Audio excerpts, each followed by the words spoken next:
continue ensemble, là aussi.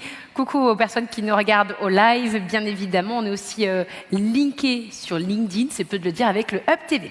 Chaque année, IBM produit un référentiel de l'entreprise apprenante en partenariat avec le Hub Institute, de baromètre transfo digital des entreprises. Cette nouvelle édition s'appelle Nouveau Sens. Et vous allez comprendre, on va retrouver le témoignage vidéo de Marc Bensoussan, président IBM Interactive, senior advisor stratégie et transformation d'IBM, qui a interviewé justement des décideurs de tous les secteurs pour présenter et illustrer concrètement ces nouveaux sens que doit adopter l'entreprise apprenante en 2022. C'est parti, il y a du monde dans cette vidéo. Let's go!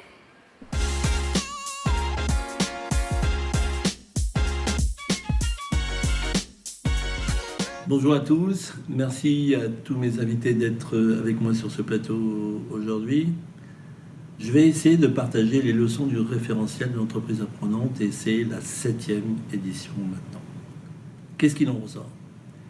Il en ressort qu'on a eu 18 mois extrêmement compliqués dans lesquels on pensait qu'on devait réagir à court terme et en fait on est en train de se construire aujourd'hui sur le long terme. Et quelques mots me viennent à l'esprit pour essayer de caractériser cette période et une synthèse de ce référentiel. Le premier mot, et c'est peut-être le plus important, c'est de donner du sens.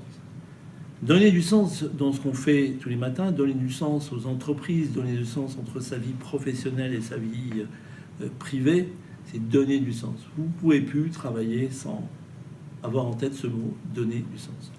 Le deuxième point, c'est l'hybride. L'hybride est partout. Vous ouvrez le matin votre maison, vous prenez votre voiture, elle est hybride.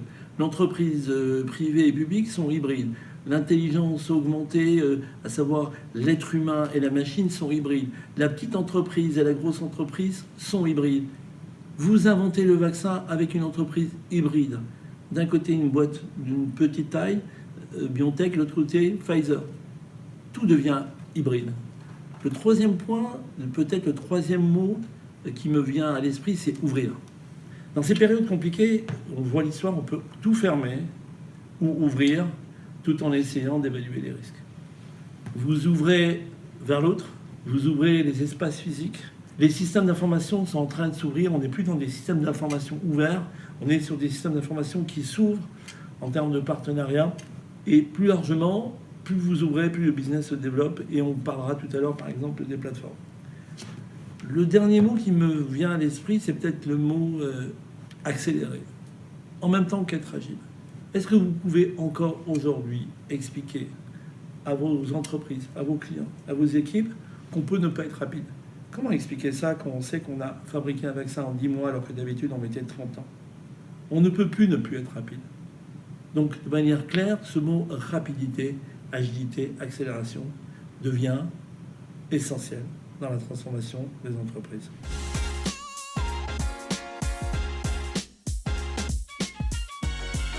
Il faut donner du sens. Donner du sens, vous ne pouvez pas piloter des équipes, une entreprise, un projet, sans donner du sens. Imaginez qu'aujourd'hui, vous travaillez chez vous, sans voir votre patron, sans voir vos clients, sans voir votre partenaire. Si vous n'avez pas du sens à ce que vous faites, vous ne le faites pas. C'est aussi simple que ça. Donc donner du sens, quand je parle de donner du sens, c'est à la fois la notion de sens, de confiance, d'éthique, de durabilité. Et on voit bien que ce sujet est partout.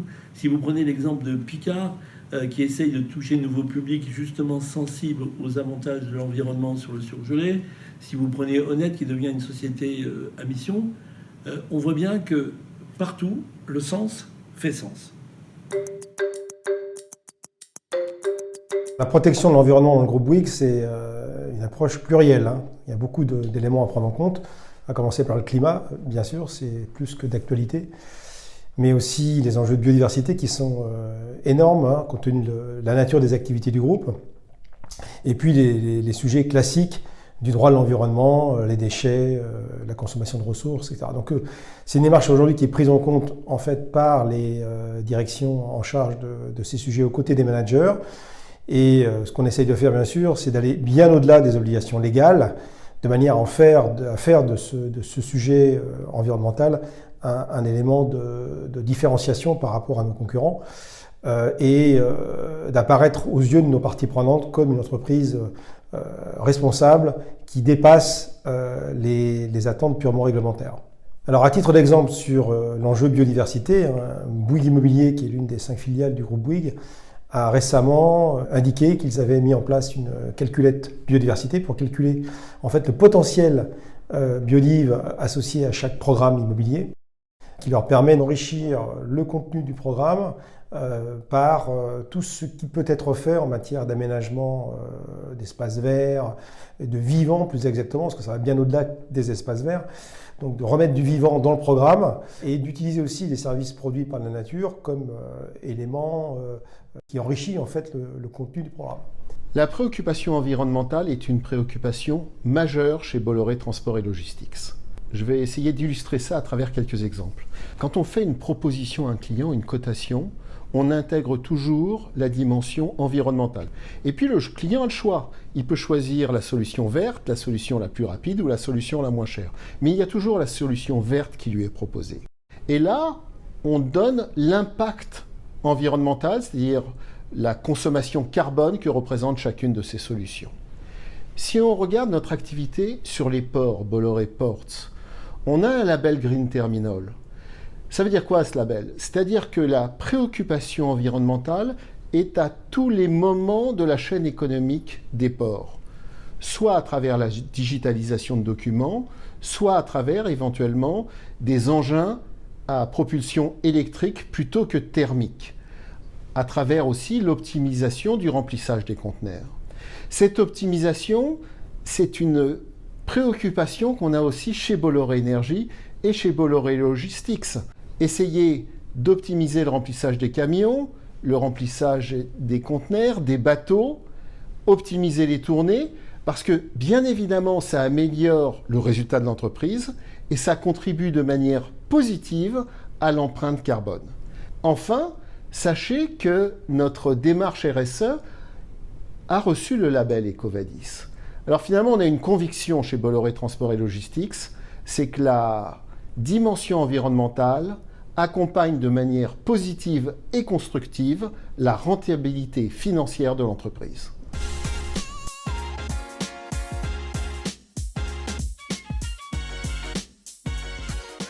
L'hybridation est partout. L'hybridation technologique, l'hybridation entre la petite entreprise et la grosse entreprise, l'hybridation entre le public et le privé, l'hybridation dans les modes de travail. On parle de télétravail, il y a une vraie hybridation. L'hybridation entre la science et la technologie.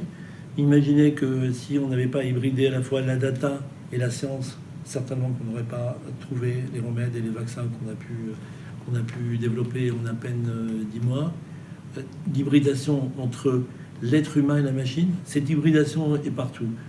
Certains parlent de modèles physiques et d'autres modèles virtuels, je n'y crois pas. On verra développer que des modèles hybrides. Et là, vous avez énormément d'exemples. Vous avez l'exemple de Pfizer et de BioNTech qui ont créé ensemble le vaccin. Vous avez l'exemple de la Bred. Vous avez l'exemple de Crédit Mutuel qui a vraiment fait en sorte que ses conseillers deviennent des conseillers augmentés en hybridant les valeurs humaines et les valeurs technologiques, et en particulier l'intelligence dite artificielle, mais surtout augmentée. Au plus fort de la crise, évidemment, vu l'engorgement à l'hôpital, le confinement, on a atteint un pic très important dans le niveau des téléconsultations. On était à près de 30 à 40% de nos consultations hebdomadaires qui étaient faites en téléconsultation.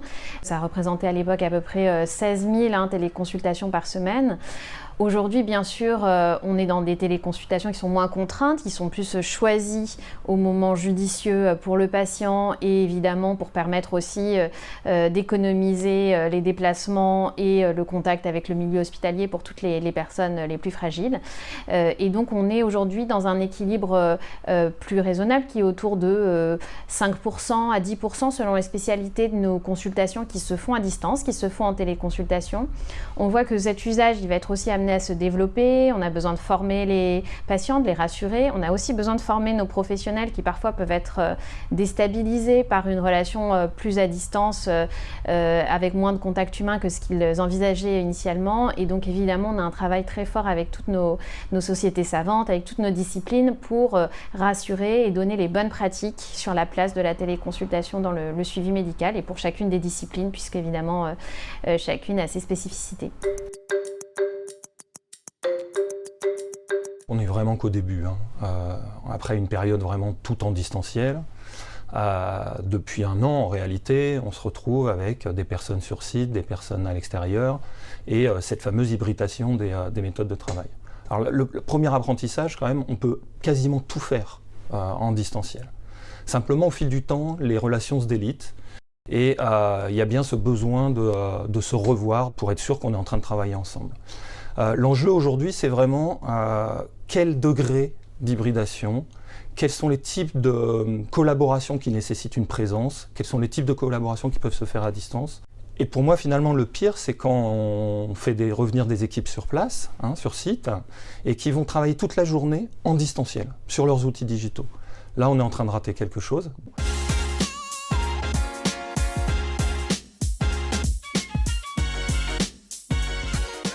S'ouvrir, c'est s'ouvrir à l'autre, s'ouvrir à la diversité, travailler avec les gens qu'on ne connaît pas.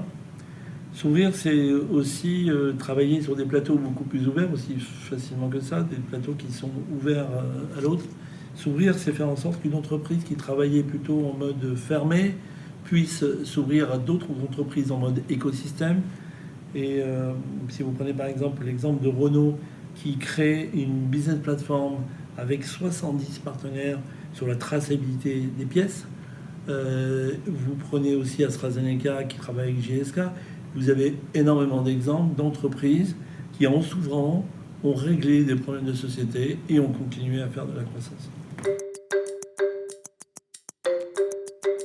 Une des grandes vertus du digital, c'est déjà de nous obliger à nous réinventer, puisque nous avons aujourd'hui beaucoup plus d'informations que nous n'avions dans le passé.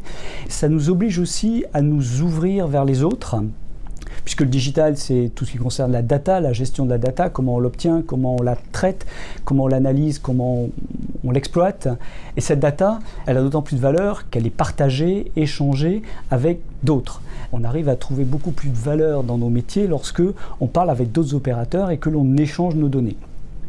Et donc, le digital aura accéléré un mouvement qui était déjà existant. C'est qu'aujourd'hui, nous sommes en train de développer de plus en plus de partenariats avec tout type de partenaires, des startups ou des grands groupes industriels.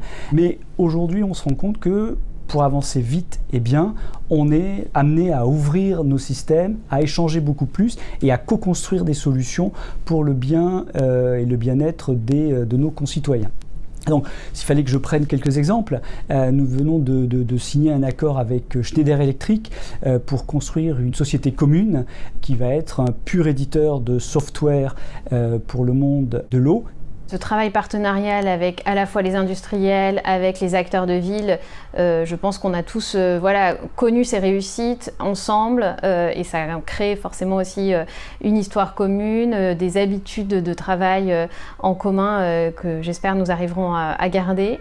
Évidemment, toute cette agilité aussi, elle est clé. Alors après, bien sûr, en temps normal, nous sommes avec toutes nos contraintes de marché public, de personnel qui font que les choses sont bien sûr plus lentes, mais je pense que l'état d'esprit de construction et de travail d'équipe, lui, est quelque chose qui perdure.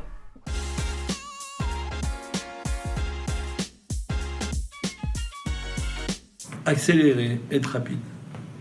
On ne peut plus dire jamais à son client, à son partenaire, à ses équipes, à son patron, je ne peux pas aller rapidement, c'est plus possible.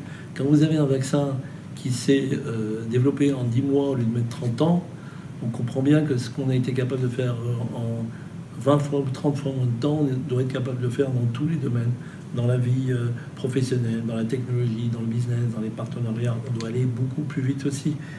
De la même manière, on doit pivoter plus rapidement, regarder la vitesse dans laquelle on a été amené à repenser les modèles, à confiner, reconfiner, déconfiner. Et hélas, on n'est peut-être pas sorti aussi de ça.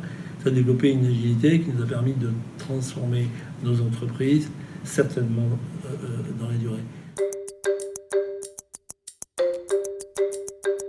gagné en rapidité en donnant le pouvoir aux équipes, parce que ce sont ceux qui font qui savent.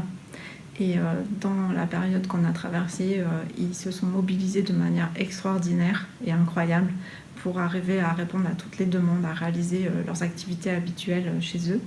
Et on a été vraiment au rendez-vous de la performance et en plus au rendez-vous de l'innovation, parce que énormément de collaborateurs se sont emparés des sujets quand ils arrivaient pour trouver des solutions, pour faire plus simple, plus rapide, plus facile.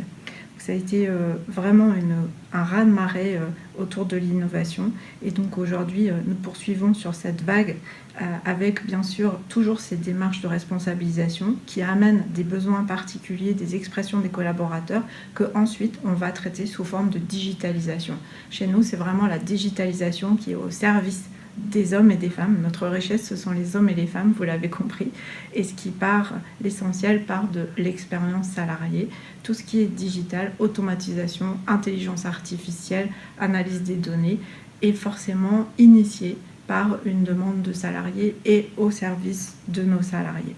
Voilà, le pouvoir aux équipes, ça devient plus simple, mais c'est surtout beaucoup plus serein. Alors c'est sûr que la crise, elle a accéléré le shift vers le online dans l'industrie du food. Mais ce qui est clair, c'est que c'est arrivé déjà avant la crise, ça a commencé. Notre écosystème, il a clairement changé. On a un écosystème externe qui est beaucoup plus important aujourd'hui, et puis notre écosystème interne. Sur l'écosystème externe, on a de plus en plus de boîtes, de start-up qui proposent des solutions pour améliorer l'expérience d'achat online sur la food, que ce soit sur de la personnalisation, sur de l'A/B testing, des solutions de CRM. On a vu de plus en plus de solutions s'adapter aux consommateurs et aux besoins du consommateur lorsqu'il fait ses achats online pour pouvoir justement accélérer cette pénétration online. Et nous, on est effectivement une boîte qui a plus de 100 ans, Danone.